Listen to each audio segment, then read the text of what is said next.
দেশের লাখ লাখ সরকারি কর্মকর্তা ও কর্মচারীর বহুকাঙ্ক্ষিত নবম পে স্কেল বা নবম জাতীয় বেতন কাঠামো কার্যকরের সম্ভাব্য তারিখ। প্রিয় সরকারি চাকুরিজীবী ভাই ও বোনেরা, আজকের সকালের আপডেট নিউজে আপনাদের স্বাগতম। যারা আমাদের চ্যানেলে নতুন তারা এখনই চ্যানেলটি সাবস্ক্রাইব করুন, আর হ্যাঁ, অবশ্যই কমেন্ট করে জানাবেন আপনারা কে কোন জেলা থেকে আমাদের ভিডিওটি দেখছেন। তবে চলুন কথা না বাড়িয়ে আজকের সর্বশেষ সংবাদটি জেনে নিন। সদ্যপ্রাপ্ত খবর অনুযায়ী আসন্ন পবিত্র ঈদের আগেই এই নতুন পে স্কেলের প্রথম অংশ কার্যকর হতে যাচ্ছে। সরকারের উচ্চ পর্যায় থেকে নেওয়া সিদ্ধান্ত অনুযায়ী সব মিলিয়ে মোট ৩টি সুনির্দিষ্ট ধাপে কার্যকর হতে যাচ্ছে এই নবম জাতীয় পে স্কেল। প্রথম অংশটি যেহেতু ঈদের আগেই কার্যকর করার জোর প্রস্তুতি চলছে, তাই এই খবরে সরকারি চাকুরিজীবীদের মাঝে এক বিশাল স্বস্তির নিঃশ্বাস ফিরে এসেছে। আজকের এই বিস্তারিত আলোচনায় আমরা জানার চেষ্টা করব প্রথম অংশে আসলে কি সুযোগ সুবিধা বৃদ্ধি পাচ্ছে এবং এর চূড়ান্ত গ্যাজেট বা প্রজ্ঞাপন ঠিক কবে নাগাদ প্রকাশিত হচ্ছে। একই সাথে আমরা আলোচনা করব মাননীয় প্রধানমন্ত্রী তারেক রহমান এবং মাননীয় অর্থমন্ত্রী আমির খসরু মাহমুদ চৌধুরী এই বিষয়ে কি ইতিবাচক পদক্ষেপ গ্রহণ করেছেন, পাশাপাশি সরকারি কর্মচারীদের মূল চাওয়া পাওয়াগুলো কি এবং কেন তারা প্রধানমন্ত্রী বরাবর স্মারকলিপি প্রদান করতে বাধ্য হয়েছেন তার বিস্তারিত প্রেক্ষাপট আমরা তুলে ধরব। সরকারি কর্মকর্তা ও কর্মচারীদের জন্য দ্রুততম সময়ের মধ্যে নবম পে স্কেল ঘোষণা এবং এর আনুষ্ঠানিক গ্যাজেট প্রকাশের জোর দাবিতে সম্প্রতি মাননীয় প্রধানমন্ত্রী তারেক রহমান বরাবর একটি বিস্তারিত স্মারকলিপি প্রদান করেছে বাংলাদেশ সরকারি কর্মচারী কল্যাণ সমিতি। গত সোমবার অর্থাৎ ২রা মার্চ তারিখে সমিতির আহ্বায়ক আব্দুল মালেক এবং সদস্য সচিব আশিকুল ইসলামের সুযোগ্য নেতৃত্বে কর্মচারীদের একটি বড় প্রতিনিধি দল এই গুরুত্বপূর্ণ স্মারকলিপিটি প্রধানমন্ত্রীর কার্যালয়ে আনুষ্ঠানিকভাবে জমা দেন। এই স্মারকলিপিতে অত্যন্ত যুক্তিসঙ্গত কিছু কারণ তুলে ধরা হয়েছে। বিশেষ করে ২০১৫ সালের অষ্টম বেতন কাঠামোর পর ইতিমধ্যে দীর্ঘ ১১টি বছর অতিবাহিত হয়ে যাওয়ার প্রেক্ষাপটটি সেখানে বারবার স্মরণ করিয়ে দেওয়া হয়েছে। দেশের বর্তমান অর্থনৈতিক বাস্তবতায় এই নবম পে স্কেল বাস্তবায়ন করা যে কতটা জরুরি তার সপক্ষে ৫টি অত্যন্ত জোরালো এবং বাস্তবসম্মত যুক্তি স্মারকলিপিতে উপস্থাপন করা হয়েছে। কর্মচারীদের মতে তাদের সামনে এখন প্রধান চ্যালেঞ্জ হচ্ছে নিত্য প্রয়োজনীয় দ্রব্যমূল্যের লাগামহীন ঊর্ধ্বগতি এবং ভয়াবহ মুদ্রাস্ফীতি। এই পরিস্থিতি মোকাবেলায় প্রস্তাবিত জাতীয় বেতন কমিশন ২০২৫-এর রূপরেখা দ্রুত বাস্তবায়ন করা ছাড়া আর কোনো বিকল্প নেই। চলুন এবার বিস্তারিতভাবে দেখে নেওয়া যাক পে স্কেল বাস্তবায়নের পক্ষে কর্মচারীদের পক্ষ থেকে মাননীয় প্রধানমন্ত্রীর কাছে যে ৫টি মূল যুক্তি উপস্থাপন করা হয়েছে সেগুলো আসলে কি। প্রথম যুক্তিটি হল দীর্ঘ সময় ধরে বেতন কাঠামো অপরিবর্তিত থাকা।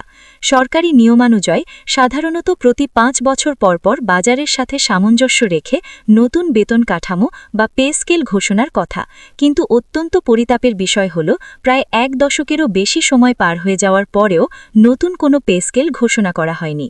কর্মচারীরা বলছেন এটি তাদের ন্যায্য অধিকারের সম্পূর্ণ পরিপন্থী এবং এর ফলে তারা আর্থিকভাবে চরম বৈষম্যের শিকার হচ্ছেন। দ্বিতীয় এবং সবচেয়ে গুরুত্বপূর্ণ যুক্তি হিসেবে বলা হয়েছে দ্রব্যমূল্যের অস্বাভাবিক বৃদ্ধি। ২০১৫ সালের বাজার দরের সাথে বর্তমান বাজার দরের আকাশ পাতাল তফাত। বর্তমানে চাল, ডাল, তেল থেকে শুরু করে প্রতিটি খাদ্যদ্রব্যের দাম বহুগুণ বেড়েছে। এর সাথে পাল্লা দিয়ে বেড়েছে বাসা ভাড়া, চিকিৎসা খরচ এবং সন্তানদের শিক্ষা ব্যয়। জীবনযাত্রার এই লাগামহীন ব্যয় বাড়লেও মাস শেষে প্রাপ্ত বেতন প্রায় একই রয়ে যাওয়ায় নিম্ন ও মধ্যম আয়ের কর্মচারীরা চরম আর্থিক সংকটে পড়েছেন। অনেকেই মাসের অর্ধেক পার হতেই ঋণগ্রস্ত হয়ে পড়ছেন। তৃতীয় যুক্তি হিসেবে বলা হয়েছে সরকারি চাকরির মর্যাদা ও আকর্ষণ রক্ষার কথা। মেধাবীদের সরকারি চাকরিতে আকৃষ্ট করতে এবং যারা ইতিমধ্যে চাকরিতে আছেন তাদের কাজের প্রতি মনোযোগ ধরে রাখতে একটি যুগোপযোগী এবং সম্মানজনক বেতন কাঠামো থাকা বাঞ্ছনীয়। আর্থিক অসচ্ছলতা থাকলে সরকারি চাকরির প্রতি মানুষের মোহ এবং এর অন্তর্নিহিত মর্যাদা দুটিই ক্ষুণ্ণ হতে বাধ্য। চতুর্থত, প্রশাসনিক কার্যকারিতা বৃদ্ধির বিষয়টি তুলে ধরা হয়েছে।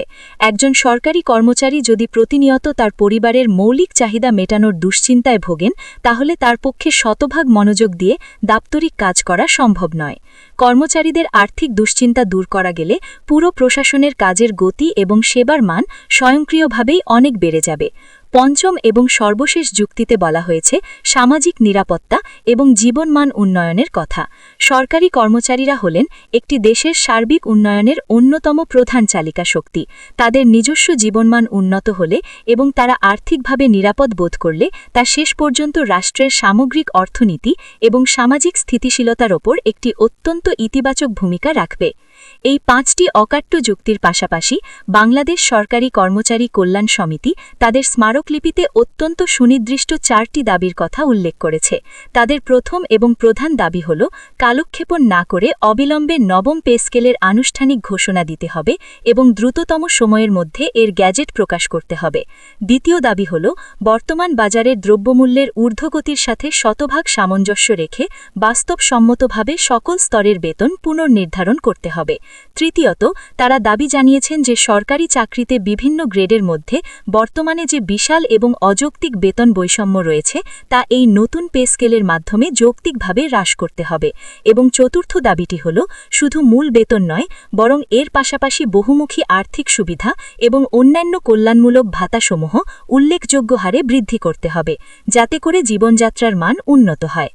এখন প্রশ্ন হল, সরকারের পরিকল্পনা আসলে কি এবং উচ্চ পর্যায় থেকে কি ভাবা হচ্ছে? অত্যন্ত আশার কথা হল, বর্তমান নির্বাচিত সরকারের মাননীয় প্রধানমন্ত্রী তারেক রহমান সরকারি কর্মচারীদের এই যৌক্তিক দাবিগুলোর বিষয়ে অত্যন্ত সহানুভূতিশীল এবং ইতিবাচক মনোভাব পোষণ করছেন। তিনি খুব ভালোভাবে অনুধাবন করতে পেরেছেন যে দ্রব্যমূল্যের এই ঊর্ধ্বগতির বাজারে সরকারি কর্মচারীদের বেতন ভাতা বৃদ্ধি করা এখন সময়ের সবচেয়ে বড় দাবি।